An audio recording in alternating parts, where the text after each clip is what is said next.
پڑھے محمد و آل محمد۔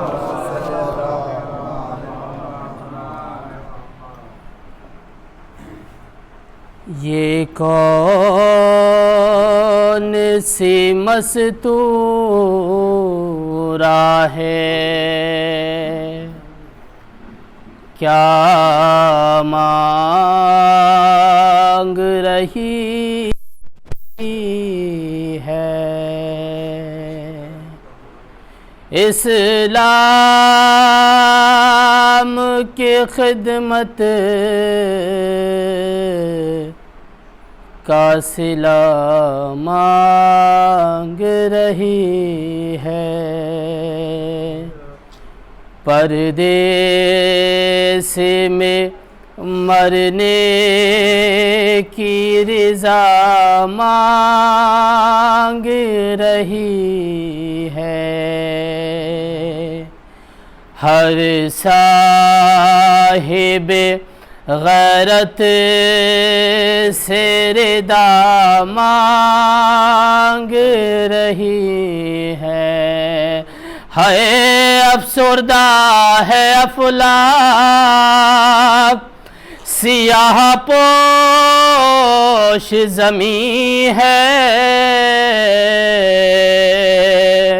ارے جبریل ذرا دیکھیے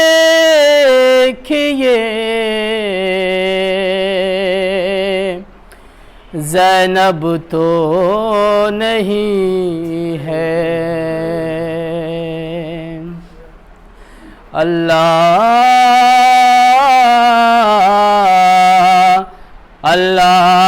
یہ کیسا منظر ہے، اور صدا دے رہے ہیں منادی رو رو، اے لوگو گھروں سے نکل آؤ جلدی، سزائیں دو ان کو یہ باغی ہے باغی، بجتے ہیں تاشیانے، ہر ہاتھ میں پاتھر ہے، اللہ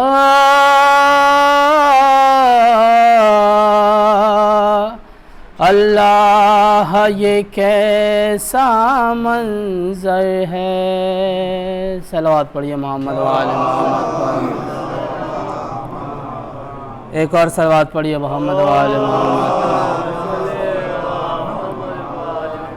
اے چاند کربلا کے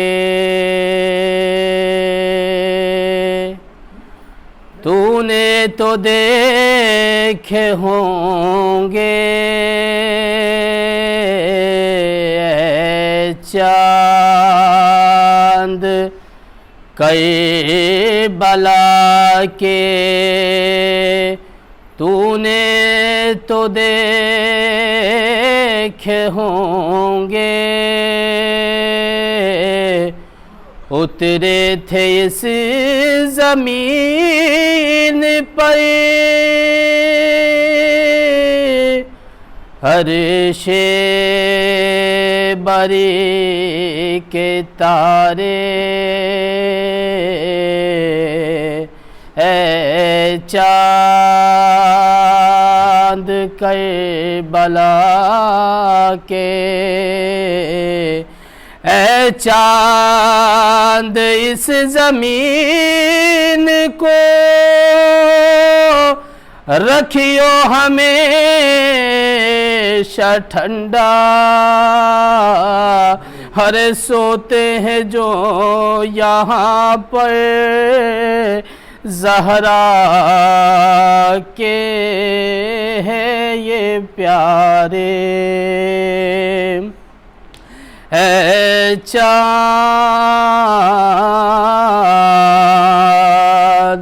ارے تسنیم و سلسبیلا کوثر کے یہ ہے مالک، ارے مارے گئے جو پیاسے اس نہر کے کنارے، اے چاند کربلا کے، ارے ہوئے اور حبیب جیسے جاباز احبا مارے گئے یہیں پہ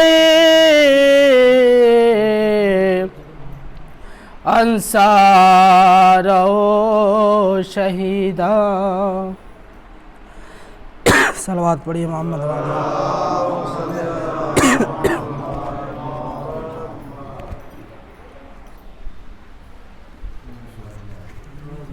بسم اللہ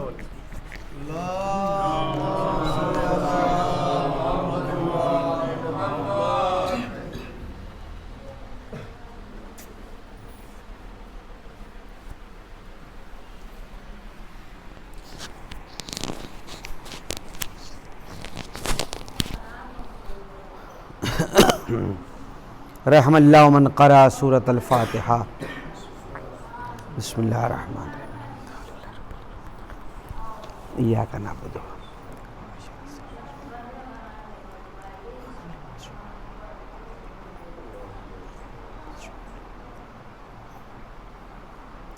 اعوذ باللہ من الشیطان الرجیم، بسم اللہ الرحمن الرحیم، الحمد للہ رب العالمین، والصلاة والسلام علی سید الانبیاء والمرسلین، سیدنا و مولانا و مقتدانا و بالقاسم محمد خاتم النبیین وآلہ الطیبین الطاہرین المعصومین المظلومین، اما بعد فقد قال اللہ تبارک و تعالی فی القرآن المجید والفرقان الحمید وهو أصدق الصادقین قوله الحق۔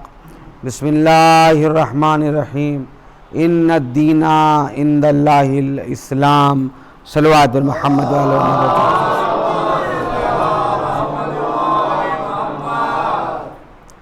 عزیزان محترم، کچھ باتیں ضمناً عرض کرنا ہے کہ مجھے تقریباً یہاں آتے ہوئے 10 سال تو ہو ہی گئے ہوں گے، اور 10 سالوں میں اب یہاں پر جو چھوٹے چھوٹے بالکل بچے تھے وہ اب بڑے ہو رہے ہیں، اور جو بزرگ تھے وہ اس دنیا سے چلے گئے۔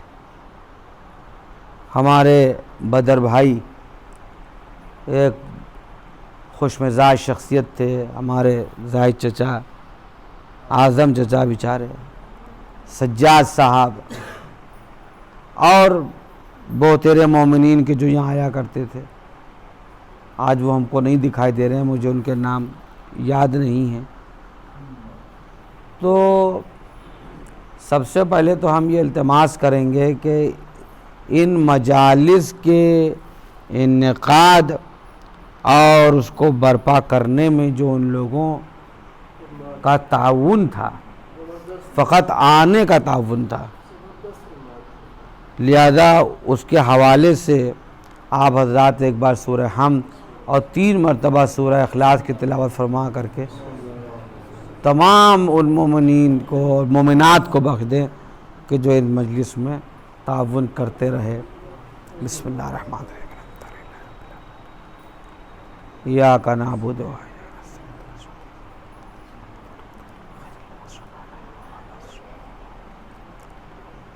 بسم اللہ الرحمن الرحیم۔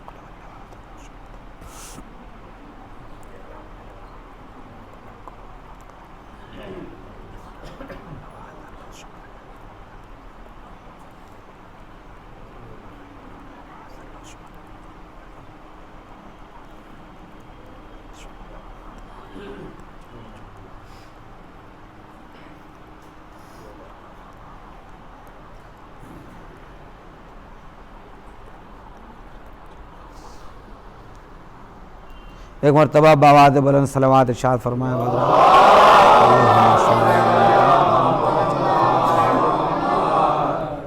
دوسری چیز یہ ہے کہ جب میں سب سے پہلے یہاں آیا تھا عشرہ پڑھنے کے لیے، اس وقت کہ امام باڑے کی شان مجمع اور آج کی امام باڑے کی شان اور مجمع میں ایک بہت بڑا فرق ہے،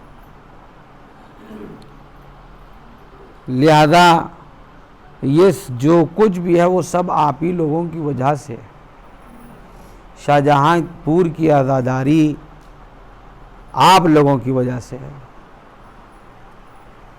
اگر آپ ہی نہ ہوں گے تو پھر اس امام باڑے کو آباد کون رکھے گا؟ لہذا ہر بچے کی، ہر انسان کی یہ کوشش ہونی چاہیے ہے کہ وہ اس امام باڑے اور مساجد جو آپ کی ہیں ان سب کو آباد رکھیں۔ یہ ہمارے لیے معال جنت ہے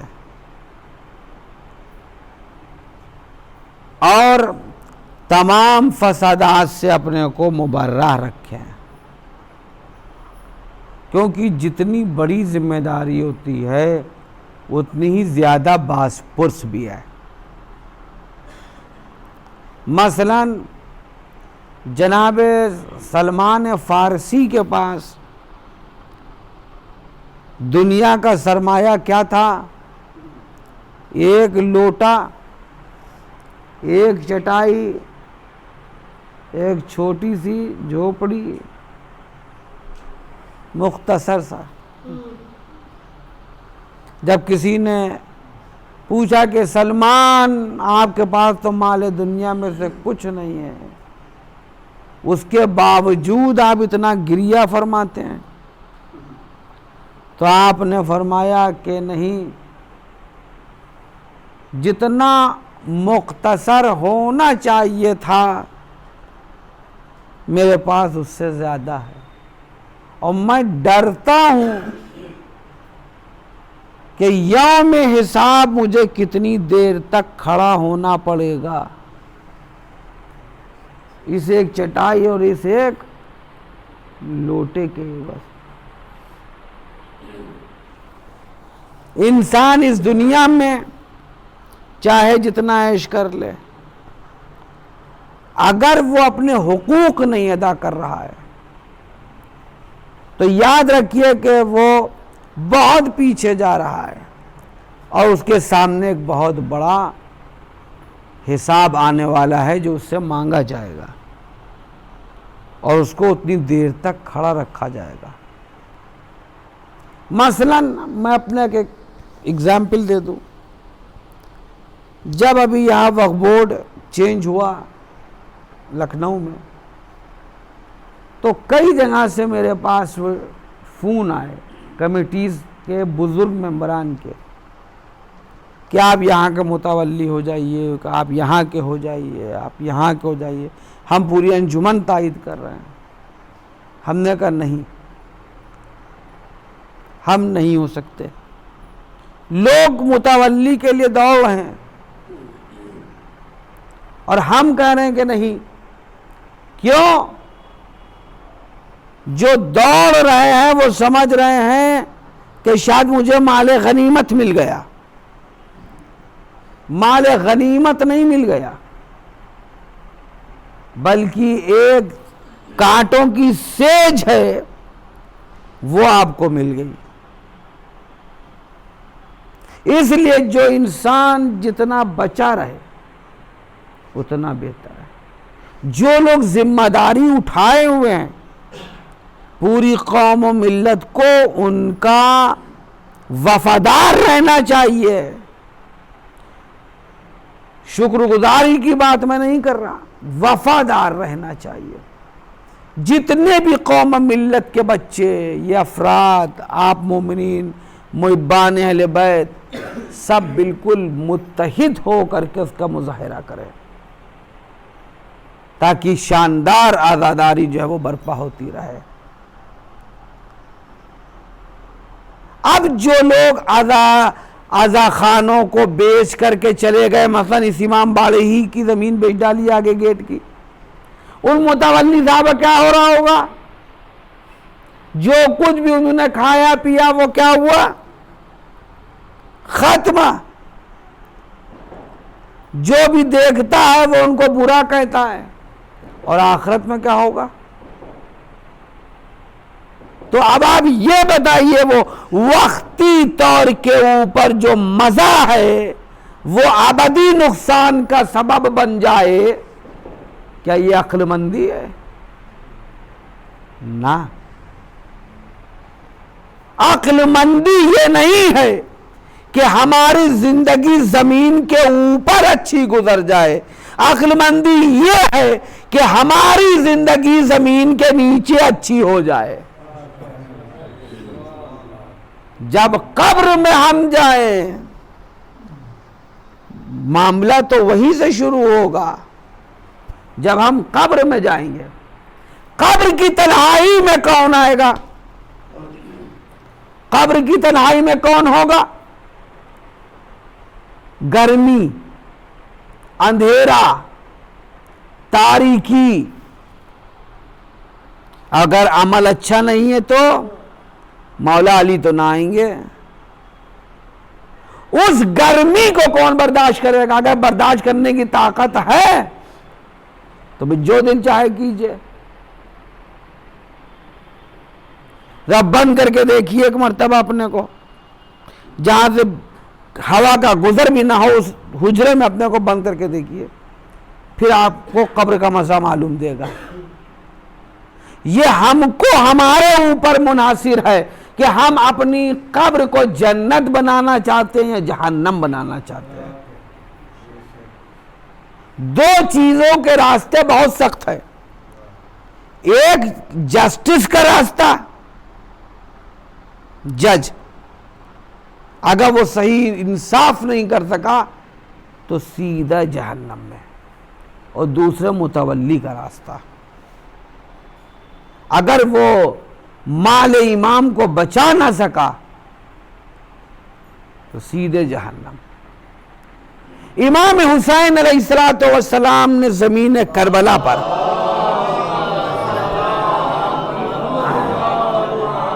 ایک صدا بلند کی تھی، حل من ناصر، ارے کوئی ہے جو ہماری نصرت کرے؟ کس وقت یہ بلند کی؟ جب کوئی نہ تھا۔ یا آقا یہ کس کے لیے بلند کر رہے ہیں؟ اب تو سب دشمن ہیں آپ کے سامنے، سب شہید ہو چکے ہیں مولا، اب کیوں بلند کر رہے ہیں؟ یا نہیں، ہمارا ناصر اور ہمارا دشمن کربلا تک نہیں ہے، ہمارا ناصر اور ہمارا دشمن تا قیامت تک رہے گا۔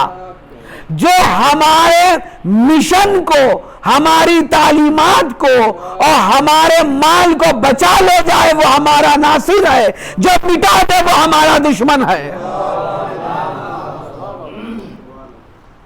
اب آپ دیکھیں کہ ماشاءاللہ سے امام باڑے کی رونق جو کمیٹی تھی اس نے کتنا اچھا کر دکھایا۔ تو کرنا کیا چاہیے؟ سب متحد ہو جائیے۔ یہ پریسیڈنٹ ہم ہو جائیں، جیسے لوگ کہتے ہیں یہاں تو اللہ کا کرم ہے، شکر ہے کہ کوئی ایسا نہیں ہے، بعض جگہ تو جھگڑے ہو رہے ہیں، پریسیڈنٹ ہم کو بنایا جائے، سیکریٹری ہم کو بنایا جائے۔ خطرہ ہے، خطرہ، سخت ترین خطرہ ہے۔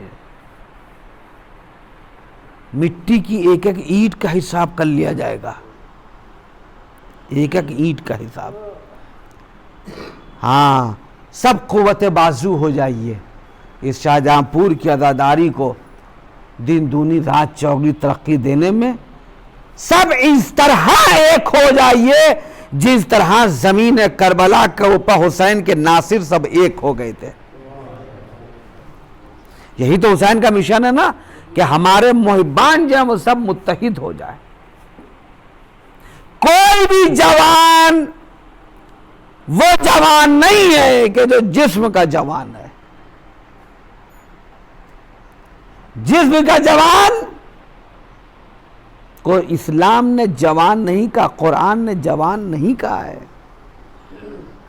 کربلا میں امام حسین علیہ السلام نے صبح عاشور نماز صبح پڑھانے کے بعد ایک جملہ اپنے انصار سے کہا تھا، اے جوانوں، شہادت ایک پل ہے جو دنیا اور آخرت کے مابین ہے، اس پل کو پار کر لو، جنت تمہاری مشتاق ہے۔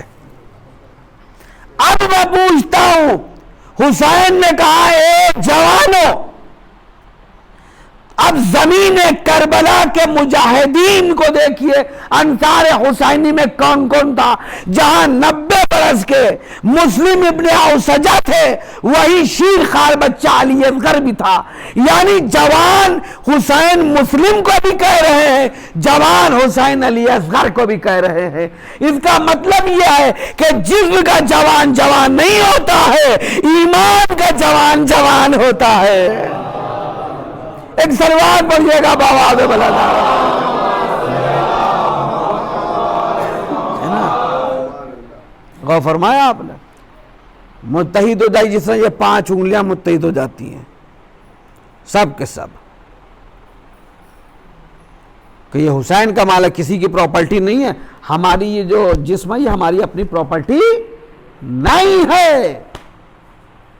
ابھی میں آپ کو عرض کروں گا ابھی، لیکن خدا کا شکر ہے کہ خدا نے ہم کو محبان اہل بیت میں سے قرار دیا ہے، خدا نے ہم کو عزادار حسین بنایا ہے، خدا نے ہم کو اہل بیت اطہار جیسی دولت دی ہے۔ اپنا مرتبہ سمجھیے اور اپنے کو خواہشات کہ دلدل اور گندگی سے اوپر ہم کو نکال کر لے آنا چاہیے، اپنے نفس کو نکالیے، گناہوں کے دلدل سے اپنے کو نکالیے۔ ایک شخص چھٹے امام کے پاس آیا، امام جعفر صادق علیہ السلام۔ دیکھیں ہم محبان اہل بیت کا معصوم کی نظر میں مرتبہ کیا ہے، اب سمجھ لیجئے گا۔ یہ فرش اعظم پر ہر کوئی نہیں بیٹھ سکتا، اس کے لیے منتخب کیے گئے ہیں لوگ۔ آپ منتخبین میں سے ہیں تو بیٹھے ہیں، ہر کوئی نہیں بیٹھ سکتا اس فرش کے اوپر۔ جب فرش پر بیٹھنے کی توفیق نہیں ہے تو جو فرش بچھا رہا ہو اس کا مرتبہ کیا ہوگا؟ ہر ایک کو فرش پر بیٹھنے کی توفیق نہیں، جو بیٹھ جائے اس کا مرتبہ بلند جو بچھا رہا ہو۔ اب ہم کو جب فرش اعظم بچھانی ہو تو یہ نہیں کہ وہ فلاں صاحب آئیں گے وہی بچھائیں گے، دوڑ کر بچھائیے، اس لیے کہ آج ہم حسین و آل حسین کی طرف دوڑیں گے، یوم نجات حسین ہماری طرف دوڑیں گے کہ یہ میرا آ رہا ہے۔ خیر، تو چھٹے امام سے ایک شخص نے کہا کہ مولا، آپ کے چاہنے والے یقیناً آپ سے بڑی محبت کرتے ہیں، مگر گناہ بھی بہت کرتے ہیں، کوئی ہے جو گناہ نہ کرتا ہو؟ تو کہا کہ کیا میں ان کو فاسق کہوں؟ کرنا ہرگز نہیں، فاسق مت کہنا ان کو۔ کہا مولا وہ گناہ تو کرتے ہیں؟ کہا ہاں وہ گناہ کرتے ہیں۔ تو کہا مولا پھر کیوں نہ کہیں؟ کہا کہ وہ وجود میں فاسق نہیں ہے، ان کی فطرت ہماری آب محبت سے غسل کی ہوئی ہے، ان کی فطرت میں ہماری محبت ہے، اس لیے وہ وجودی اعتبار سے پاک و پاکیزہ ہیں، لہذا بلحاظ وجود ان کو فاسق نہ کہنا، وہ عمل میں فاسق ہیں، وجود میں فاسق نہیں ہے۔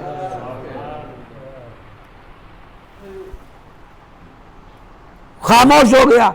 اب امام نے کہا کہ اچھا اب ہم تم کو مثال کے ذریعے سے سمجھاتے ہیں کہ میرا محب ہوتا کیسا ہے، اور میں یہ کیوں کہہ رہا ہوں کہ اس کو فاسق نہ کہنا۔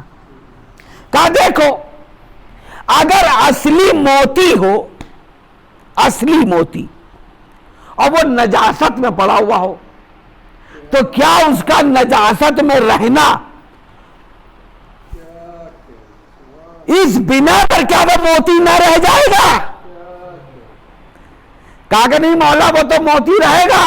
کہا کہ بس وہ موتی نجاست میں بھی رہ کر کے موتی موتی ہی رہے گا. جب اس کو پانی سے دھو دیا جائے گا تو وہ ضیابار ہو جائے گا. اسی طریقے سے ہمارا محب چاہنے والا ہے، وہ گناہوں کی نجاست میں پڑا ہوا موتی ہے. جب ہماری محبت کے پانی سے اسے غسل دے دیا جائے گا بس پاک و پاکیزہ و طیب و طاہر ہو جائے گا. صلوات بر محمد علیہ ہے نا.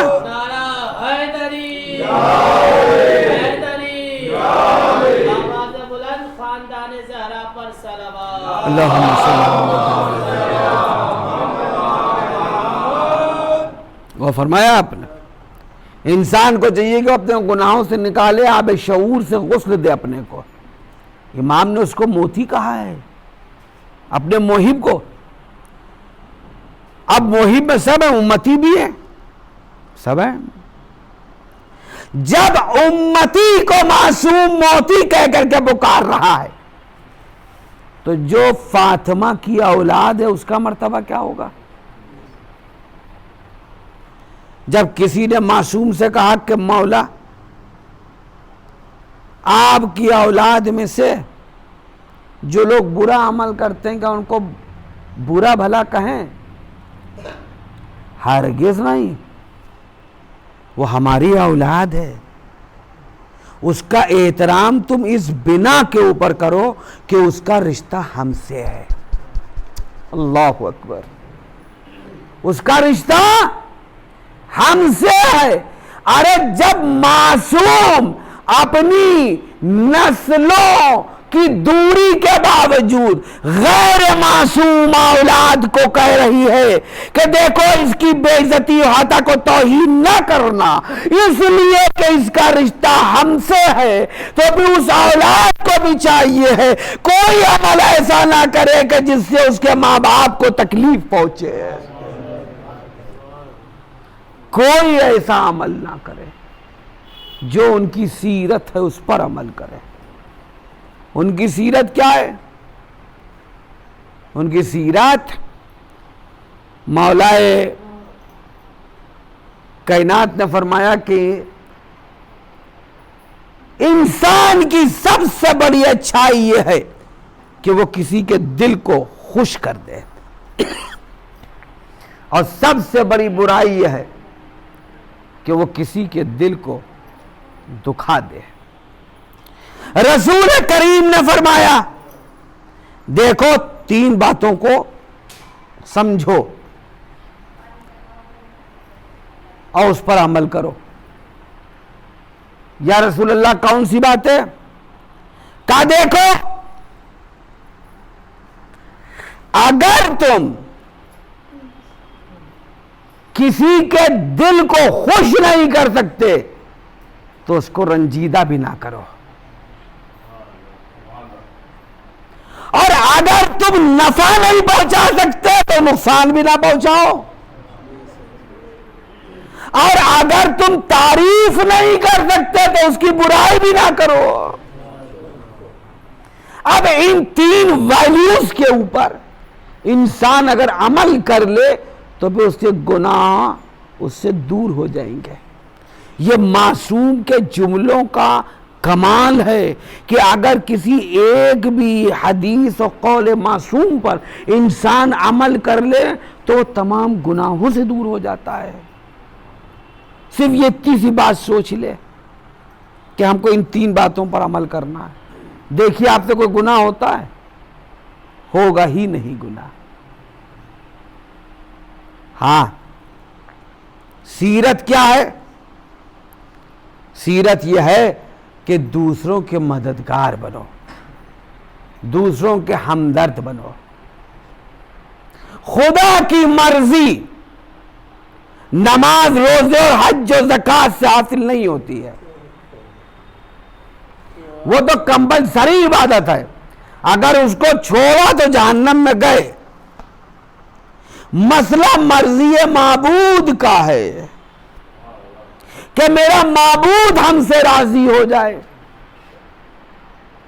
اور انسان کی زندگی کا موٹیو و گول مرضی معبود کا حصول ہے.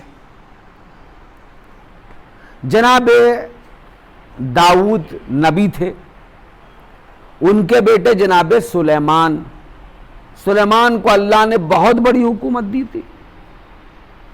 پوری دنیا پر جناب سلیمان کی حکومت تھی، ہوا کے دوش پر چلتے تھے. ایک مرتبہ خدا سے کہا، معبود جنت میں میرا پڑوسی کون ہوگا؟ لیکن نبی وہ ہے، اس کو معلوم ہے کہ ہمیں جنت میں جانا ہے.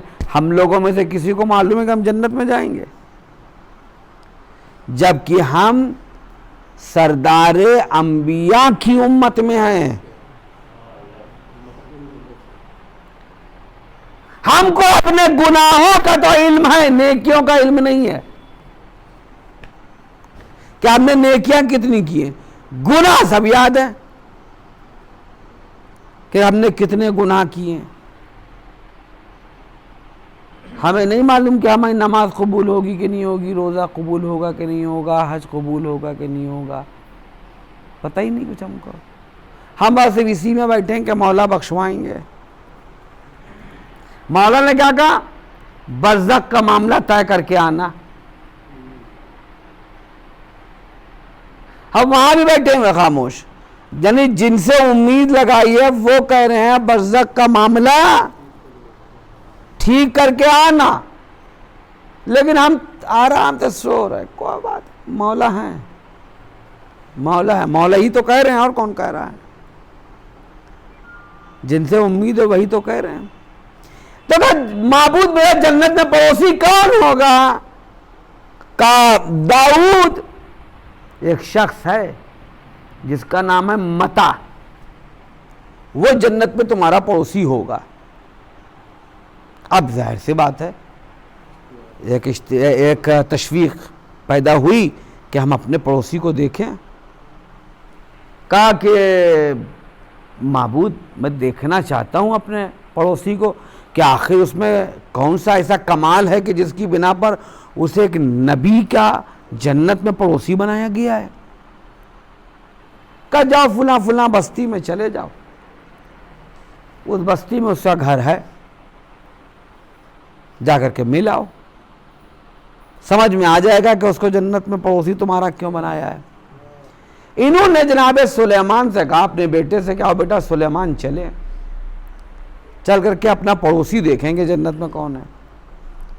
جناب سلیمان اور جناب داؤد باپ بیٹے دونوں چلے، جہاں بتایا گیا تھا اس بستی میں پہنچے، اس دروازے پر پہنچے، دق الباب کیا. ایک خاتون نکل کے آئیں. کہا بھائی میں متا سے ملنا چاہتا ہوں.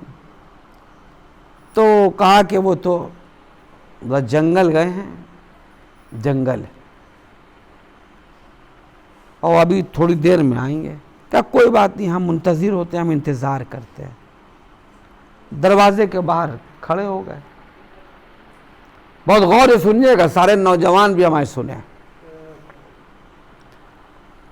دیکھا کہ ایک شخص پسینے میں شرابور، پشت کے اوپر لکڑیوں کا بار اٹھائے ہوئے، اور پورا جسم سے پسینہ ٹپک رہا ہے، اور لا کر کے اپنے گھر کے دروازے کے سامنے گٹھیوں لکڑی کا گٹھر رکھا، اور ایک مرتبہ کمر سیدھی کی اور ایک آواز لگائی، ارے کیا کوئی ہے کہ جو اس مال حلال کو حلال درہموں سے خرید لے؟ ارے اتنا بڑا دعویٰ کرنے والا بھی تو کوئی ہو. یہاں تو ہم سوچتے ہیں کہ بھئی میرا بزنس چمک جائے چاہے کوئی بھی خریدار ہو. متانے کا نہیں، ہر کسٹمر مجھے نہیں چاہیے، یہ مال حلال ہے، اس کو بس وہی خریدے کہ جس کے پاس حلال درہم ہو. بس جب شب ہجرت علی بستر رسالت پر لیٹے تو کہا کہ ہر خریدار کی ہمیں ضرورت نہیں ہے، بس وہ خریدار چاہیے جو میرے نفس کو سمجھ رہا ہو۔ ایک صلوات پر محمد علیہ۔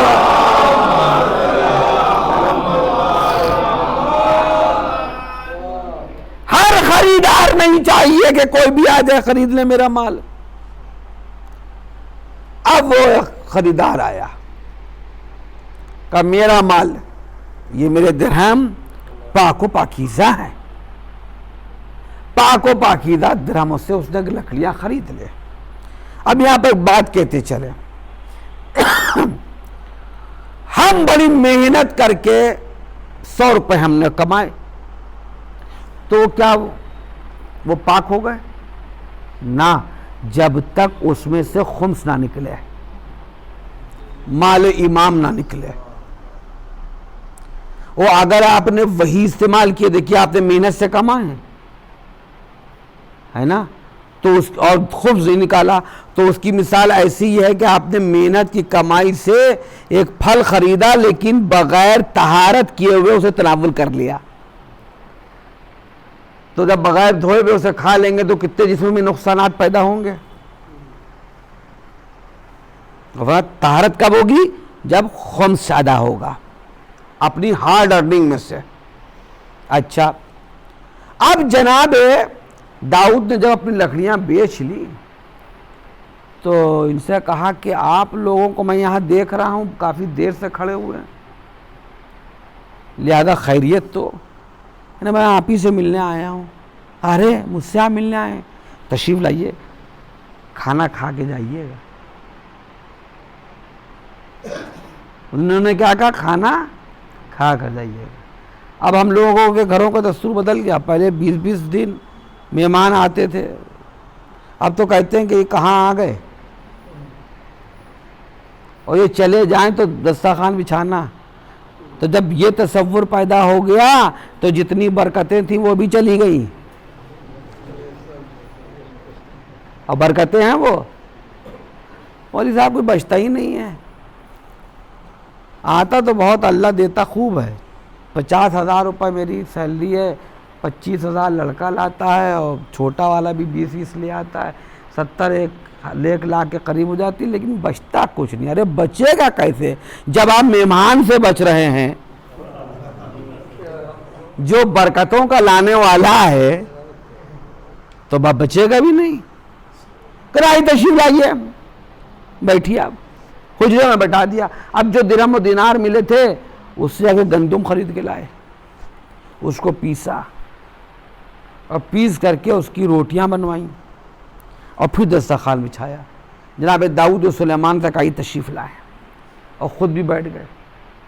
جناب داؤد و سلیمان علیہ السلام نے بسم اللہ الرحمن الرحیم کہا اور تناول کرنا شروع کیا۔ اب دیکھیے یہاں پر میں ایک بات عرض کر دوں، چھٹے امام سے کسی نے پوچھا تھا کہ مولا میں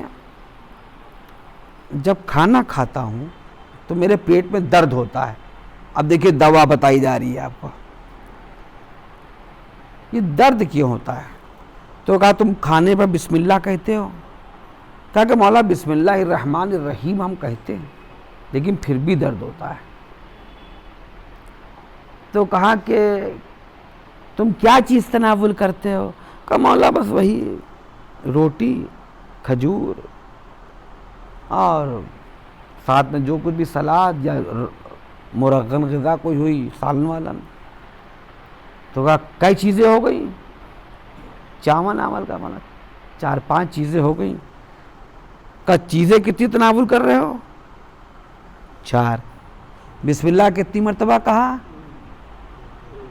1 بار۔ جتنی چیزیں ہوں اتنی چیزوں پر بسم اللہ کہو، جتنی چیزیں تناول کر رہے ہو سب پر بسم اللہ کہو، کبھی درد نہیں ہوگا۔ اب جو لوگ مان لیجئے کہ بھئی یہ بھی اور یہ بھی اور یہ بھی،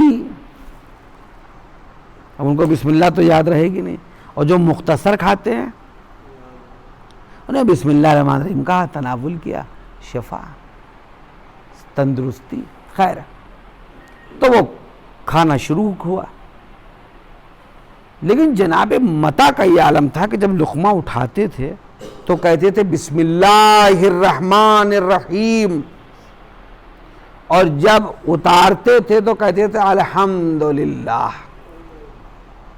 پھر لقمہ لیا، کہا بسم اللہ الرحمن الرحیم، اور پھر جب نکل لیا تو الحمدللہ. اس طرح کھانا کھا رہے تھے. جناب داؤد و سلیمان دیکھ رہے ہیں. اس کے بعد جب کھانا تناول کر لیا تو دسترخوان پر بیٹھے ہی ہوئے، متا نے یوں ہاتھوں کو بلند کیا، ارے معبود، تو نے جتنی نعمتیں ہم کو دی ہیں اتنی نعمتیں تو تو نے کسی کو دی ہی نہیں. ارے جو لکڑی بیچ کر کے گندم لا رہا ہو وہ یہ کہہ رہا ہے کہ جتنی نعمتیں تو نے مجھ کو دی اتنی تو تو نے کسی کو دی نہیں. اور یہاں کار ہے، بنگلہ، صوفہ، فلاں دھمان، 50 چیزیں بڑھتی چلی جا رہی ہیں. اور کہیں تک معاملہ ختم ہی نہیں ہو رہا ہے، کہیں سے اور ختم ہی نہیں ہو رہا ہے. وہ اور میں ہی پھر اور ہو گئے، چلے گئے. اب جب وہاں پہنچے تو کہنے وہاں پوچھا گیا اور کیا لائے؟ ارے یہ ہم نے کیا کیا؟ اسی کو مولا کائنات نے کہا کہ بہت سے لوگوں کی آنکھیں تب کھلیں گی جب بند ہو جائیں گی.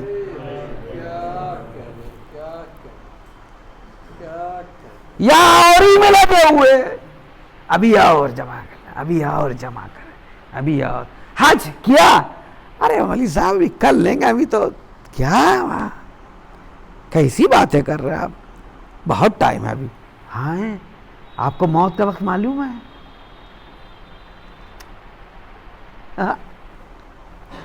تو بھی آپ کیسے کہہ رہے ہیں کہ ابھی ٹائم بہت ہے؟ ہاں داڑھی ارے رکھ لیں گے ہم صاحب، ابھی کیا اچھا نہیں لگتا ہے ایسا وہ، اور ابھی تھوڑے بوڑھے اوڑے تو ہو جائیں، اگر جوانی میں نکل گئے تو اب جب قبر میں جب فرشتے آئے اور انہوں نے چہرے سے کفن ہٹایا تو معلوم ہے کہ داڑھی منڈے بیٹھے ہیں بالکل. ہاں ان کا تو پہلے ہی گناہ ثابت ہو گیا. معبود یہ آئے بدار ماتم دار حسین ہے، اور ہمارے لیے وقت علی کا نام لینا ہی کافی ہے. کہا کہ علی بھی تو میرا ہی بندہ ہے. علی کے داڑھی تھی کہ نہیں تھی؟ حسن حسین کے داڑھی تھی کہ نہیں تھی؟ امام سجاد کے داڑھی تھی کہ نہیں تھی؟ بقیت اللہ کے داڑھی تھی کہ نہیں تھی؟ تو تم کو ایگزیمشن کس نے دیا بھیا؟ اگر آل رسول کے ہی چاہنے والے تھے تو چہرے پہ داڑھی کیوں نہیں؟ اب مولا ہم تو آپ کی وجہ سے آ گئے. ارے آپ آئی کیوں گئے؟ آپ اس طرح میں نے تو پہلے ہی کہہ دیا تھا، مولا نے کہا ہے کہ برزخ کا معاملہ طے کر کے آنا. وہ برزخی میں پھنس گئے، اب آپ وہاں تک پہنچ ہی نہیں رہے. بھئی منزل شفاعت تک کیسے پہنچیں گے؟ جب برزخ سے نکلیں گے تبھی تو منزل شفاعت تک پہنچیں گے. مولا نے کہا منزل شفاعت پر آؤ گے تو ہم تم کو ملیں گے. یہی پھنسے ہوئے، یہی رکے ہوئے، وہاں تک جانے کی نوبت ہی نہیں آ رہی ہے. وہ فرمایا آپ نے بہرحال اب وہ کہ مالک جتنی نعمتیں تو نے مجھ کو دی اتنی کسی کو نہ دی.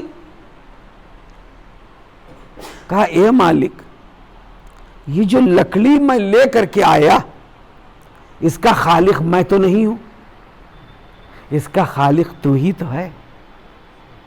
تو نے ہی تو اس جنگل میں اس لکڑی کو پیدا کیا. اگر یہ تو نے پیدا نہ کی ہوتی تو میں اس کو لے کر کیسے آتا؟ میرے تو بس میں نہیں تھا کہ میں اس لکڑی کو پیدا کرتا. اس کے بعد اس لکڑی کو کاٹا میں نے, پیٹھ پہ بار کیا. ارے یہ پشت بھی تو نے دی, اس کو اٹھانے کی طاقت بھی تو نے دی. اگر یہ طاقت نہ ہوتی تو ہم اس لکڑی کے بار کو اٹھا کر کیسے لاتے؟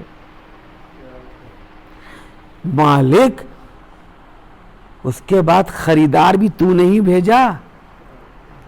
اگر تو نہ بھیجتا تو 10 دن ہو جاتے. لکڑیاں کو خریدتا نہیں. مولا کائنات نے ارشاد فرمایا کہ آپ فرماتے کہ اگر خدا نہ چاہے تو تم اپنی نالین میں ایک تسمہ نہیں لگوا سکتے ہو. پیسے جیب میں ہیں, 36 دکانیں ہیں, موقع نہیں مل رہا, بس گاڑی تو بھاگے چلے جا رہے ہیں. تسمہ ٹوٹا ہوا ہے, رکنے کا ٹائم نہیں, 10 منٹ نہیں ہے. کیا بتائیں, یہ معاملہ آ گیا, وہ معاملہ آ گیا, یہ میٹر ہو گیا, یہاں پر جانا پڑ گیا. وہ ٹوٹی چپل چل رہی ہے, کہیں سے تسمہ نہیں بدل رہا اس کا. کہ اگر خدا نہ چاہے تو تم نالین کا تسمہ نہیں بدل سکتے ہو.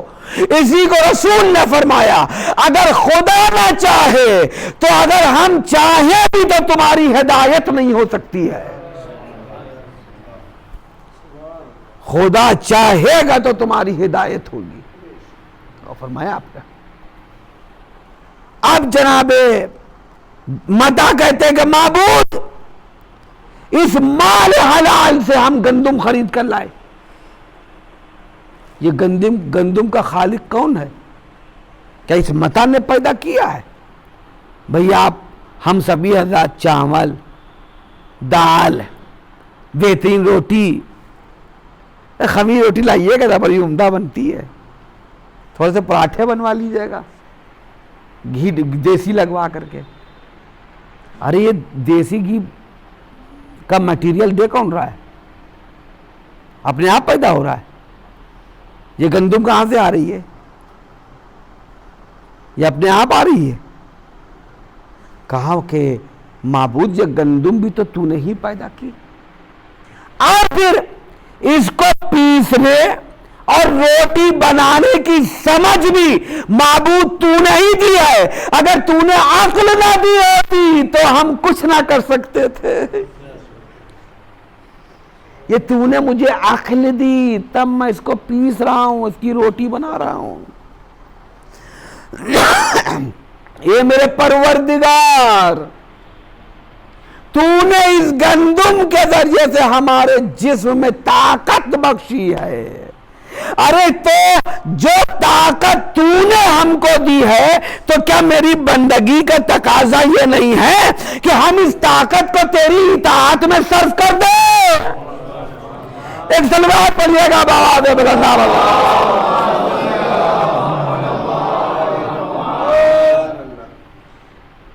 سب کچھ تو تیرا ہے, سب کچھ تیرا ہے. اور فرمایا آپ نے ایک سلوات اور ارشاد فرمایا.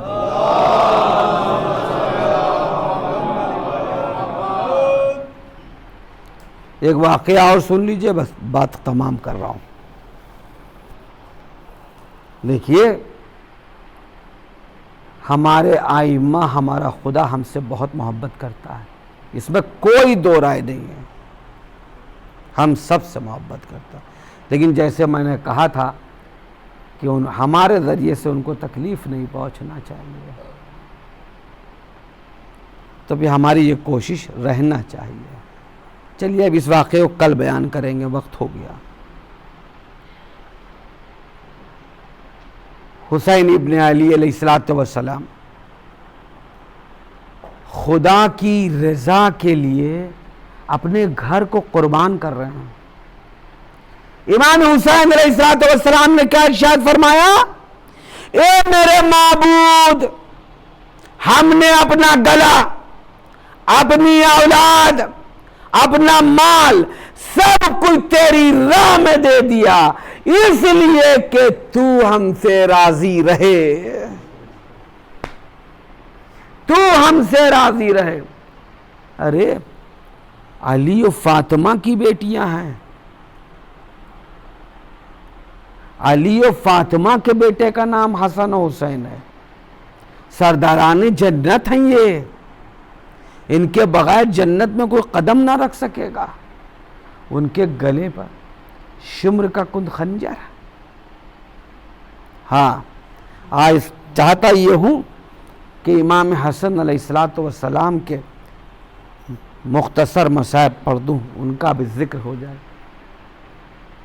جودہ بنت اشعث نے میرے مولا امام حسن علیہ السلام کو جب زہر دیا ہے تو آپ کے جگر کے ٹکڑے تشت میں گرے تھے۔ اب سوچیے ذرا امام کتنا تڑپ رہے ہوں گے، اور ہر امام میرا پیاس سے تڑپا ہے، ہر امام۔ شدت کی گرمی ہو رہی ہے اس وقت، آپ لوگوں کو بچے کو پیاس کا احساس ہوگا، شدت کی گرمی ہے۔ اب جو تشت میں ٹکڑے گرے تو امام حسن علیہ السلام بے چینی سے ٹہل رہے تھے اور کبھی بستر پر کروٹیں بدل رہے تھے۔ ایک مرتبہ امام کے کانوں میں آواز گئی کہ ارے علی کی بیٹی زینب بھائی سے ملنے آ رہی ہے۔ بس جیسی یہ بڑے بھائی نے سنا، فوراً ایک خادمہ کو آواز دی اور فرماتے یہ ہیں کہ جلد اس تشت کو چھپا دو، کہیں ایسا نہ ہو کہ زینب کی نظر نہ پڑ جائے۔ اگر زینب کی نظر پڑ گئی تو بھی زینب میری بہن برداشت نہ کر سکے گی۔ اے میرے مولا، ارے آپ کو زینب کا اتنا خیال تھا کہ زینب آپ کے جگر کے ٹکڑوں کو برداشت نہ کر سکے گی، لیکن یہی زینب وہ ہے جو زمین کربلا کے اوپر حسین کروٹیں بدل رہے ہیں، حسین کا جسم پارا پارا ہو رہا ہے، تلواروں کے وار ہو رہے ہیں، تیروں کی بارش ہو رہی ہے، اور حسین کا پارا پارا جسم زینب دیکھ رہی ہے۔ الا لعنت اللہ علی القوم الظالمین، سیعلم الذین ظلموا ای منقلب ینقلبون۔ ماتم حسین، یا حسین یا حسین یا حسین یا حسین یا حسین یا حسین یا حسین۔